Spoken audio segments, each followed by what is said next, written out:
بسم اللہ الرحمن الرحیم. آمین اسم الفعل الذي هو استجب. وعن ابن عباس رضی اللہ تعالی عنہما سألت رسول اللہ صلی اللہ تعالی علیہ وسلم عن معناه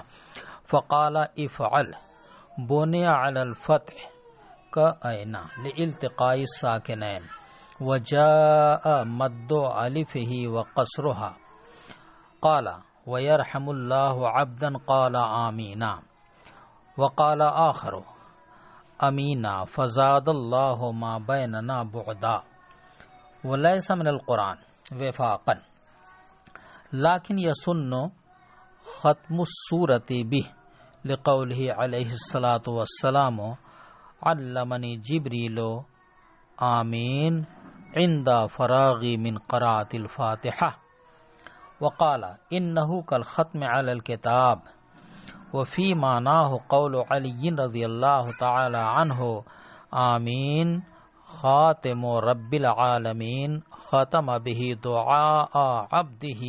يقوله الإمام ويجهر به في الجهرية لما روي عن وائل بن حجر أنه صلى الله تعالى عليه وسلم كان إذا قرأ ولا الضالين قال آمين ورفع بها صوته. وعن أبي حنيفة رضي الله تعالى عنه إنه لا يقوله والمشهور عنه أنه يخفيه كما رواه عبد الله بن مغفل وأنس رضي الله عنهما. والماموم يؤمن معه لقوله عليه السلام إذا قال الإمام ولا الضالين قولوا آمين فإن الملائكة تقول آمين فمن وافق تأمينه تأمين الملائكة غفر له ما تقدم من ذنبه. وعن أبي هريرة أن رسول الله صلى الله تعالى عليه وسلم قال لأبي ألا أخبرك بسورة لم تنزل في التوراة والإنجيل والقرآن مثلها قلت بلى يا رسول الله قال فاتحة الكتاب إنها السبع المثاني والقرآن العظيم الذي أوتيته. وعن ابن عباس رضي الله عنهما قال بينا نحن عند رسول الله صلى الله عليه وسلم إذ أتاه ملك فقال أبشر بنورين أوتيتهما لم يؤتهما نبي قبلك فاتحة الكتاب وخواتيم سورة البقرة لن تقرأ حرفا منها إلا أعطيته. وعن حذيفة ابن اليمان أن النبي صلى الله تعالى عليه وسلم قال إن القوم يبعث الله عليهم العذاب حتما مقضية فيقرأ صبي من صبيانهم في الكتاب الحمد لله رب العالمين فيسمعه الله تعالى فيرفع عنهم بذلك العذاب 40 سنة. ترجمہ. آمین فعل استجب کا نام ہے.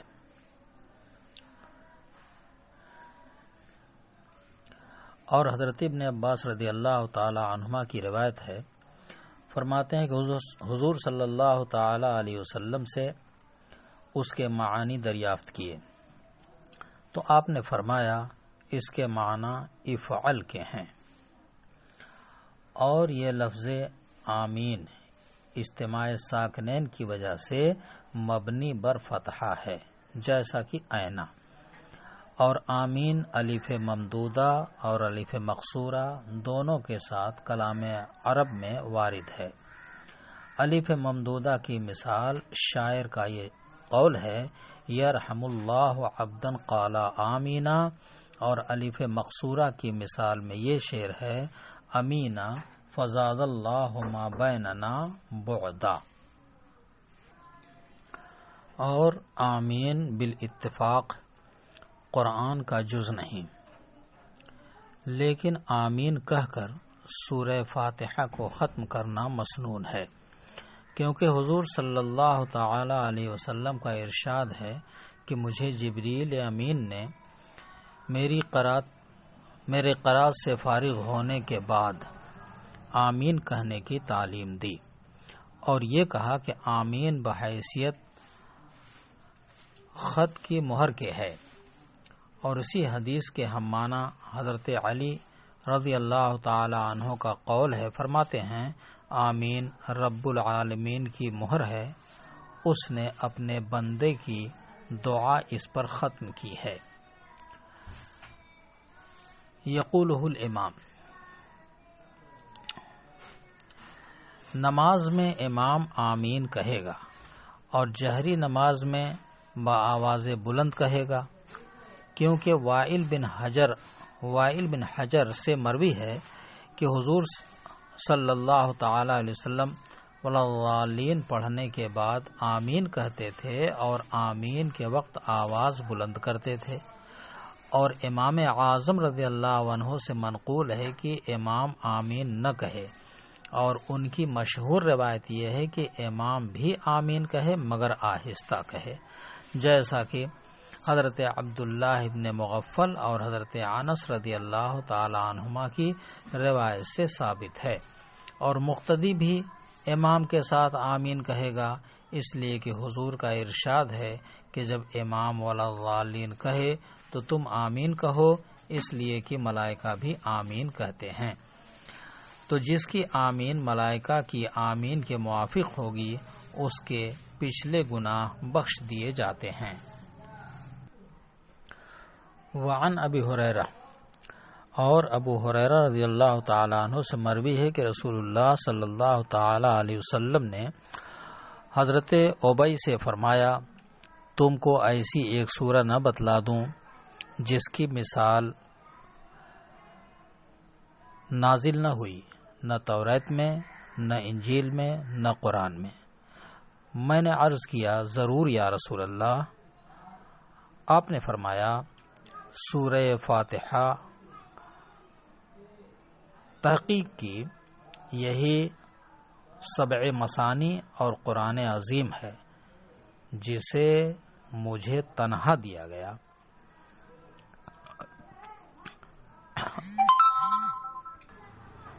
اور ابن عباس رضی اللہ تعالی عنہما سے روایت ہے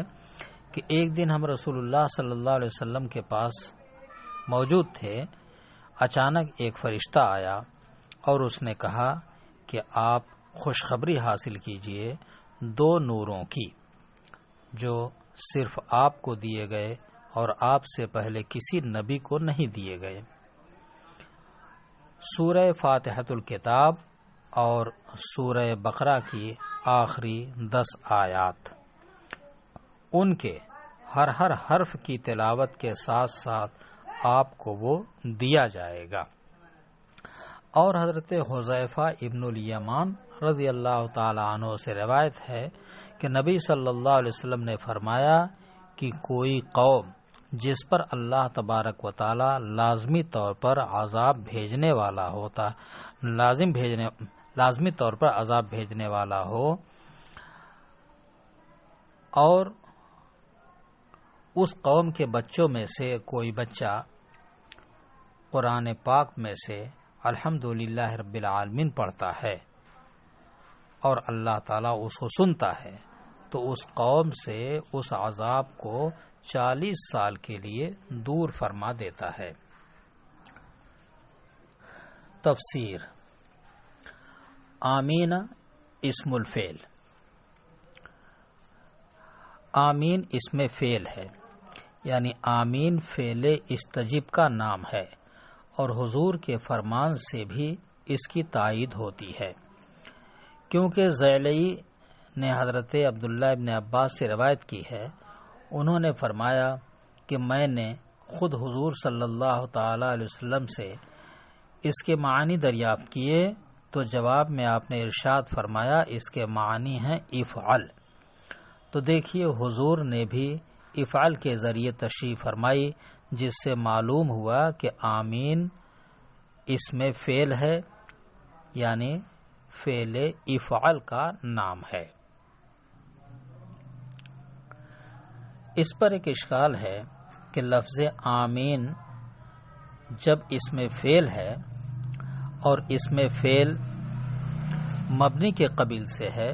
اور مبنی کی اصلی حالت سکون ہے، لہذا آمین کا نون بھی ساکن ہونا چاہیے، تو پھر آمین کے نون کو مبنی بر فتحہ کیوں پڑھتے ہیں؟ اس کا جواب یہ ہے کہ اجتماع ساکنین کی وجہ سے جس طرح کی آئینہ کے اندر نون کو فتحہ دے دیا گیا اجتماع ساکنین کی وجہ سے، اسی طرح آمین کے نون کو بھی فتحہ دیا گیا اجتماع ساکنین کی وجہ سے۔ پھر یہ سوال ہوا کہ فتحہ دینے کی کیا ضرورت تھی، یا کو حذف کر دیتے اور آمین پڑھتے، یا یہ کہ حرکت ہی دینا تھا تو فتحہ کی حرکت کیوں دیا، کسرہ اور ضمہ میں سے کوئی حرکت کیوں نہ دی گئی؟ اس کا جواب یہ ہے کہ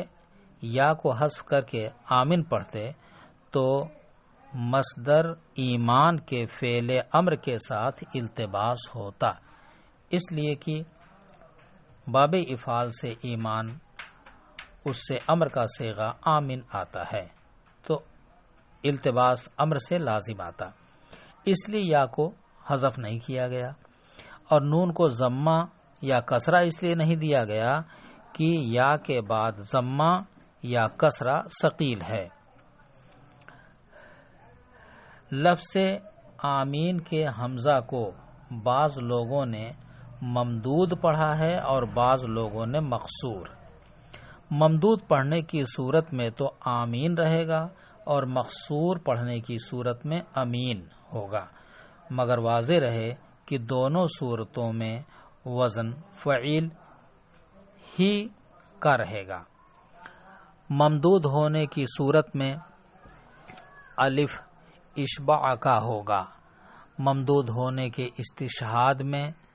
ایک شعر پیش کیا ہے مصنف رحمۃ اللہ علیہ نے، وہ ہے یرحم اللہ عبدن قال آمینہ، یعنی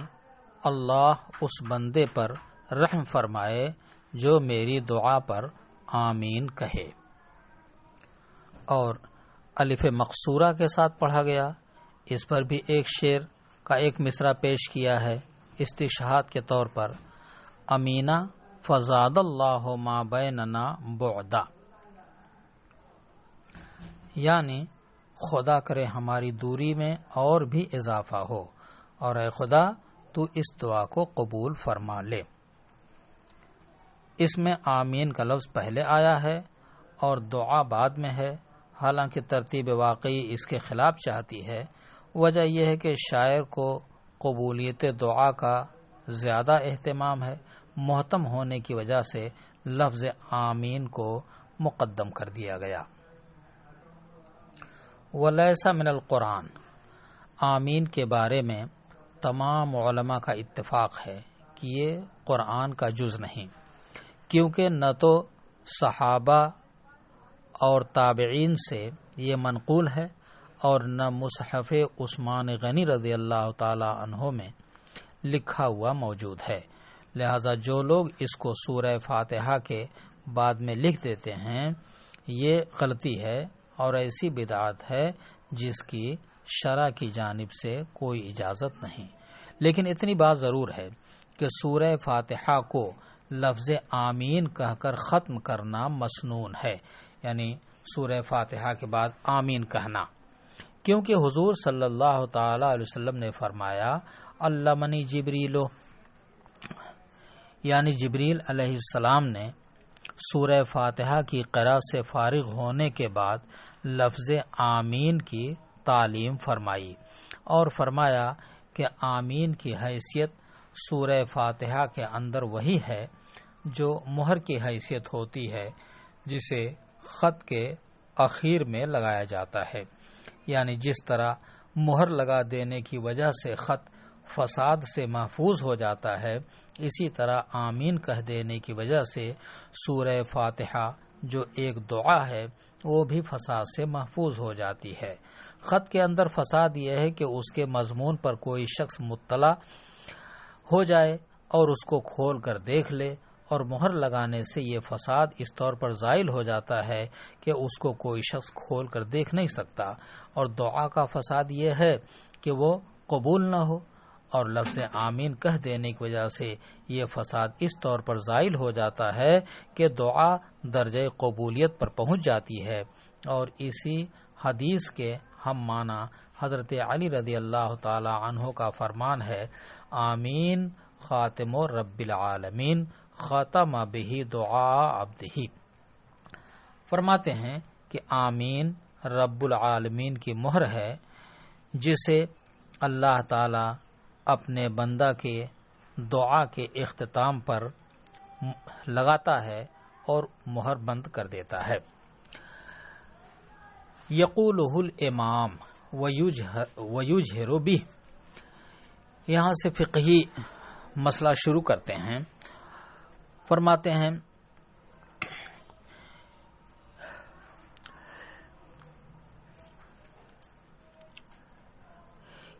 کہ اس بات پر سب کا اتفاق ہے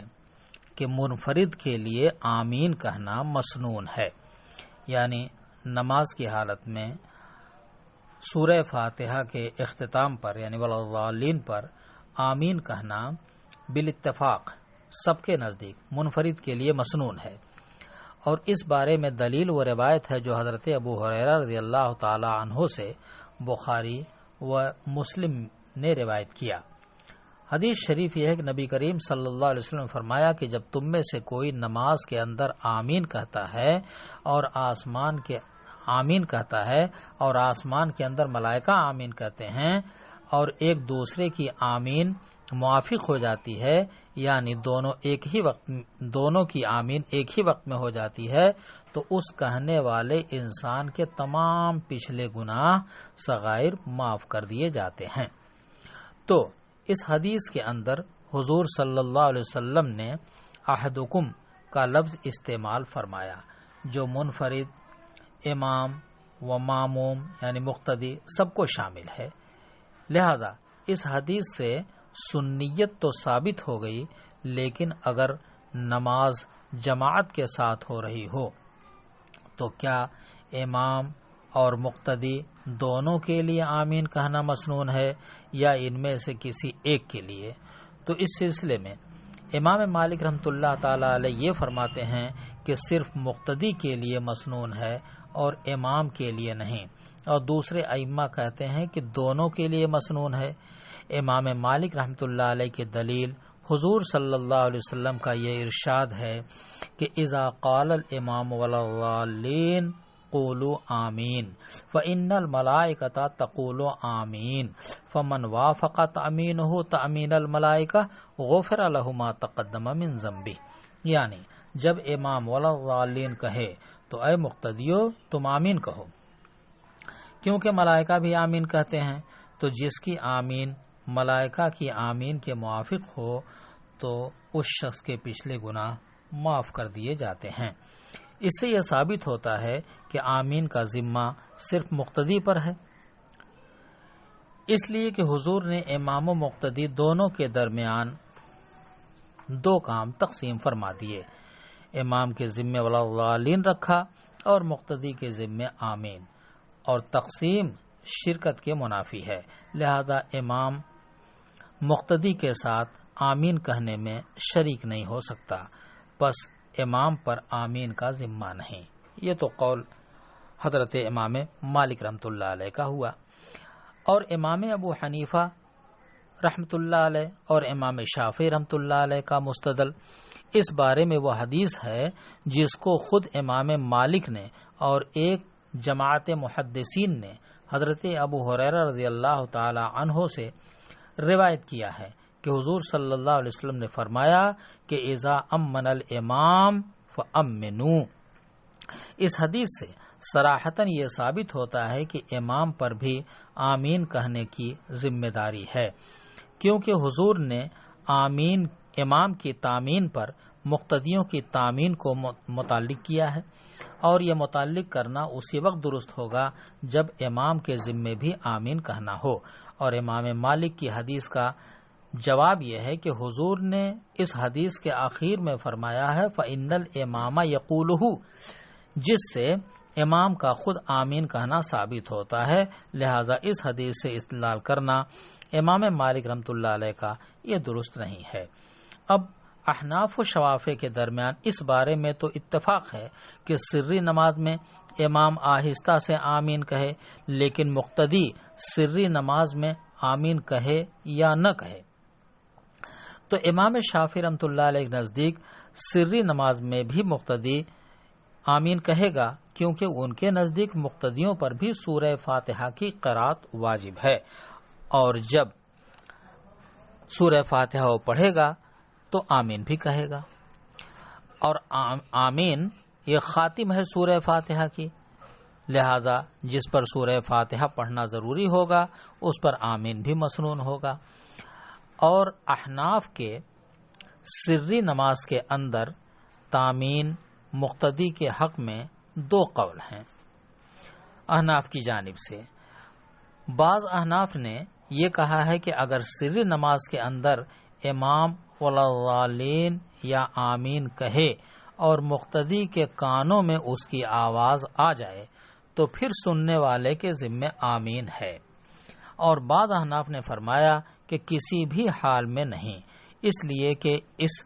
جہر کا کوئی اعتبار ہی نہیں جو سری نماز میں امام کی جانب سے مقتدی کے کانوں میں آئے۔ ان دونوں قولوں سے یہ بات متفقہ طور پر معلوم ہو گئی کہ اگر امام کی آواز کانوں میں نہ آئے تو کسی حنفی کے نزدیک بھی آمین کہنے کی کوئی ذمہ داری نہیں۔ اب رہ گئی بحث جہریہ کے اندر، تو اس کے بارے میں اس بات پر دونوں امام متفق ہیں کہ آمین کہنا دونوں کا ذمہ ہے، یعنی امام اور مقتدی، مگر یہ کہ یہ آمین بالسر ہے یا بالجہر، اس میں اختلاف ہے۔ تو شوافے کہتے ہیں کہ دونوں پر بالجہر ہے، اور احناف کہتے ہیں کہ دونوں پر بالسر ہے۔ دونوں اماموں کی اپنی الگ الگ دلیلیں ہیں، جس میں تفصیل ہے جس کو فقہی کتابوں سے معلوم کیا جا سکتا ہے۔ وعن ابی ہریرہ، اب یہاں سے سورہ فاتحہ کے فضائل کے تعلق سے کچھ حدیث پیش کرتے ہیں اور اس کی فضیلتوں پر روشنی ڈالتے ہیں۔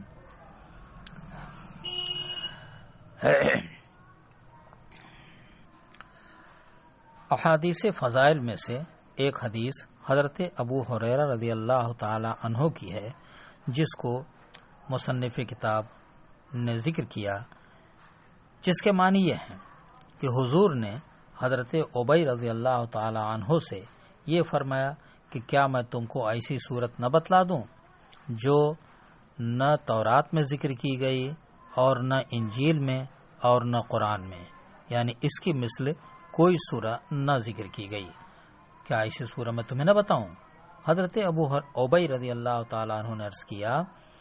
ہاں یا رسول اللہ، یعنی ضرور ارشاد فرمائیں۔ آپ نے فرمایا کہ وہ سورہ فاتحۃ الکتاب ہے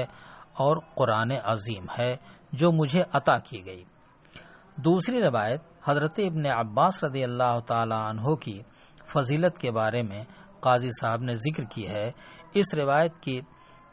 تفصیل یہ ہے کہ حضرت ابن عباس رضی اللہ تعالی عنہ سے روایت ہے کہ ہم صحابہ کی ایک جماعت نبی صلی اللہ تعالی علیہ وسلم کے خدمت میں حاضر تھی، اور جبریل امین علیہ الصلاۃ والسلام آپ کے پاس بیٹھے ہوئے تھے۔ دفعتاً اوپر سے دروازہ کھلنے کی سی آواز آئی۔ جبریل نے آسمان کی طرف آنکھ اٹھا کر دیکھا اور عرض کیا کہ یہ دروازہ جو اس وقت کھلا ہے اس سے پیشتر کبھی نہیں کھلا۔ راوی کا بیان ہے کہ اتنے میں ایک فرشتہ آسمان سے اترا